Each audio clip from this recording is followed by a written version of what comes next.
Welcome in a brand new video.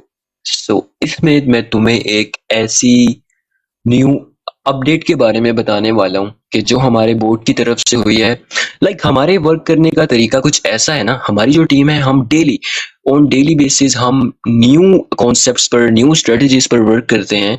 कि तुम्हें पता है कि एक कॉन्सेप्ट हमेशा वर्क नहीं करता। मार्केट हर हर साल एक नए कॉन्सेप्ट के साथ आती है, हर साल एक डिफरेंट स्ट्रक्चर्स बनाती है, सब कुछ डिफरेंट होता है हर साल। सो इसी को देखते हुए हमारी जो टीम है वो ये ट्राई करती है कि हम न्यू से न्यू कॉन्सेप्ट ढूंढने की कोशिश करते रहे। मैं तुम्हें ऐसे कॉन्सेप्ट के बारे में बताने वाला हूँ कि जो हमारे इंडिकेटर में आने वाला है, अपडेट होने वाला है। हम क्या करते हैं, हम एक सेपरेट इंडिकेटर बनाते हैं, अपनी स्ट्रेटजी को पहले समझते हैं, फिर एक सेपरेट इंडिकेटर बनाते हैं। जब वो इंडिकेटर हमें 90+ एक्यूरेसी देता है ना, तो हम वो कॉन्सेप्ट अपने जो मेन हमारा बोर्ड है उसमें डाल देते हैं। अब इस तरह नहीं है कि भाई कुछ भी आया तो वो हमने बोर्ड के अंदर डाल दिया, नहीं। हम पहले एक स्ट्रेटेजी को बनाते हैं, उसको टेस्ट करते हैं, देन हम उसको उसका एक सेपरेट इंडिकेटर बनाते हैं। जब उसका सेपरेट इंडिकेटर अच्छा वर्क कर रहा होता है, हम उस इंडिकेटर को उठा के अपने मेन इंडिकेटर में डाल देते हैं। तुम्हें पता है इस टाइम हमारे इंडिकेटर में ऑलमोस्ट 9 to 10 स्ट्रेटेजीज अभी के टाइम पे अवेलेबल हैं। उनमें order blocks, trend lines, supply and demand, price range, high rejection zones, उसके बाद और भी बहुत सारी हैं जो भी मुझे याद ही नहीं है, फेयर वैल्यू गैप हो गई। सो ये जो आज की स्ट्रेटजी है, ये बहुत ही ज़्यादा कमाल की स्ट्रेटजी है। ये जो है 90+ टाइम ये वर्क करती है, और इस पे हमें ट्रेड्स भी ज़्यादा मिलती हैं, ज़्यादा देखने को मिलती हैं। जब जैसा कि तुम जानते हो, मेरा इंडिकेटर अप एंड डाउन की इंडिकेशन देता तो है, लेकिन उसके साथ मैं चाहता हूँ कि टेक्निकल एनालिसिस के लिए भी न्यू कॉन्सेप्ट्स में ऐड करता रहूँ। क्योंकि जब तुम चार्ट पे बैठो, मैं चार्ट पे बैठता हूँ, एआई की एनालिसिस साथ चल रही होती है, सारा कुछ स्ट्रक्चर बना होता है, और मुझे पता होता है कि भाई मैंने कहाँ पे इंडिकेशन फॉलो करनी है, कहाँ पे इंडिकेशन फॉलो नहीं करनी। क्योंकि there is no indicator on this earth who give you 100% accuracy, and there is no indicator on the earth who give you 90+% of accuracy as well, but my indicator is doing this. मेरा indicator 90+ की accuracy के साथ तुम्हें indication देता है up and down की। तुम मेरे इंडिकेटर पे दो तरीके से वर्क कर सकते हो, एज अ गैम्बलर और as a trader. As a gambler तुम कैसे कर सकते हो, हर एक इंडिकेशन को फॉलो करो। तुम हर एक इंडिकेशन को फॉलो करते रहो। अगर तुम्हारी एक ट्रेड लॉस हो गई है, दो ट्रेड लॉस हो गई एक साथ, ऐसा हो ही नहीं सकता कि तुम्हें तीन ट्रेड एक साथ गलत इंडिकेशन, गलत सिग्नल मिले बोर्ड के साथ। कभी कभी ऐसा होता है, एक एक सिग्नल गलत मिल जाता है, कभी कभी दो सिग्नल एक साथ गलत मिल जाते हैं, लेकिन तीन सिग्नल कभी भी एक साथ मेरा इंडिकेटर गलत नहीं देता।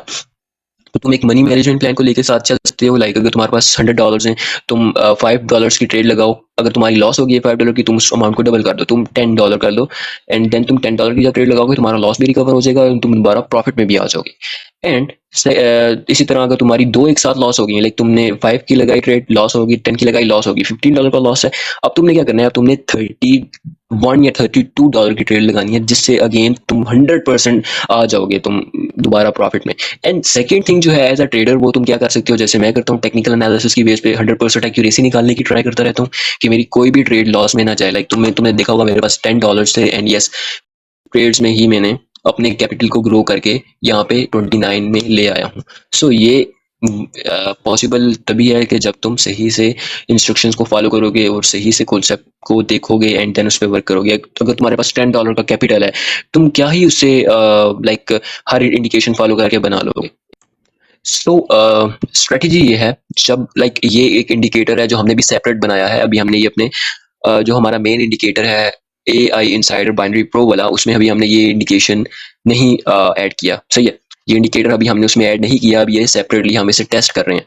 सो ये इतनी अच्छी एक्यूरेसी दे रहा था कि मेरे से वेट ही नहीं हुआ कि मैं तुम लोगों को बताऊं जल्दी से। आज था भी संडे और मुझे टाइम भी था मेरे पास, तो मैंने कहा ये तुम्हें मैं सब बता देता हूँ। जैसे जैसे टाइम मिलता है मैं तुम्हें समझाने की कोशिश करता हूँ कि कैसे तुमने मेरे इंडिकेटर पे ट्रेड लेनी है। सो जब तुम इंडिकेटर लगाओगे चार्ट पे, तुम्हें कुछ इस तरह के एरियाज बनते हुए नजर आने लग जाएंगे। तुम देख सकते हो, एक सेकेंड, एक सेकेंड, तुम्हें कुछ इस तरह के एरियाज बनते हुए नजर आने लग जाएंगे, कुछ इस तरह के एरियाज। सो तुमने इन पे काम कैसे करना है, तुम्हें इस पे वर्क कैसे करना है, ट्रेड कैसे लेनी है, मेन क्वेश्चन ये है।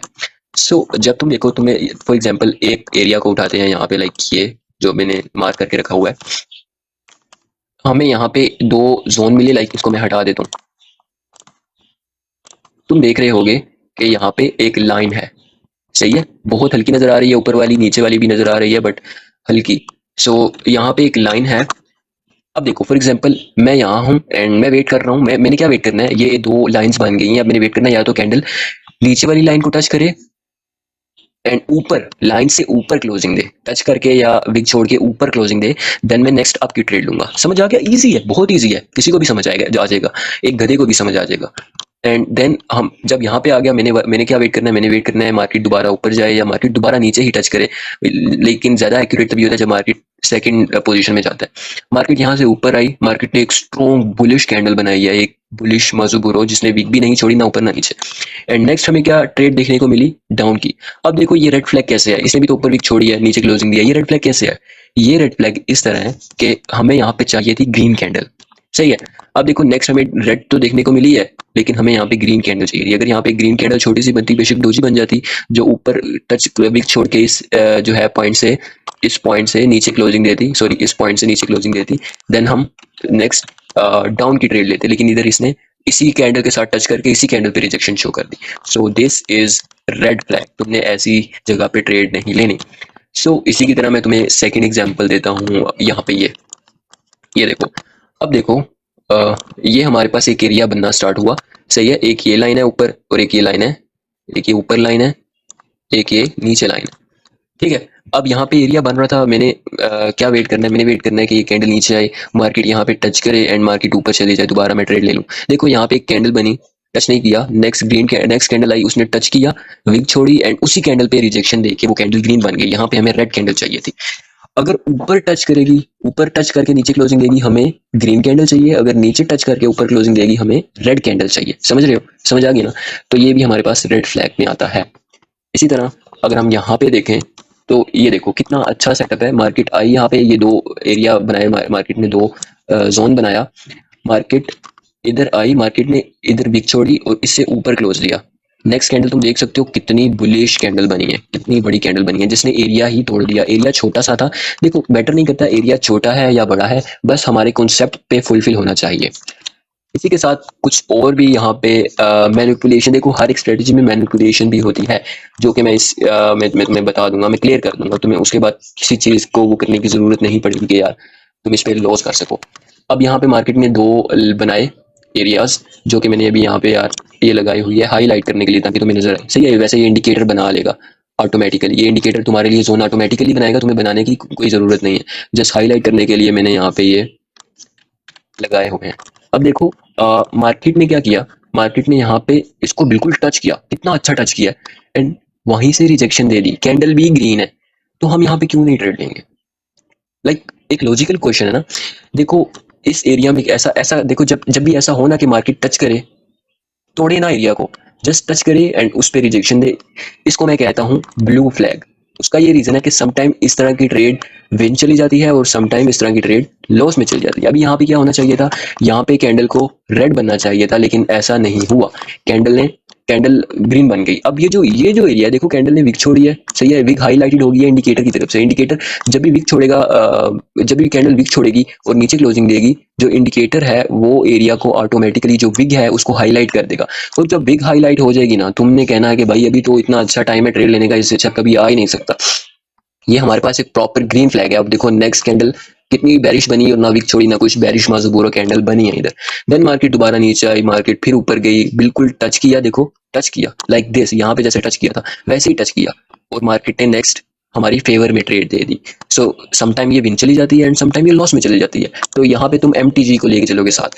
देन मार्केट दोबारा ऊपर गई, मार्केट ने उसी तरह वॉल्यूम के साथ वीक को छोड़ा एंड मार्केट ने नीचे क्लोज दिया, वीक को छोड़ा, मार्केट ने नीचे क्लोज दिया एंड नेक्स्ट तुम देख सकते हो कितनी अच्छी हमारे पास एक ट्रेड बनी है।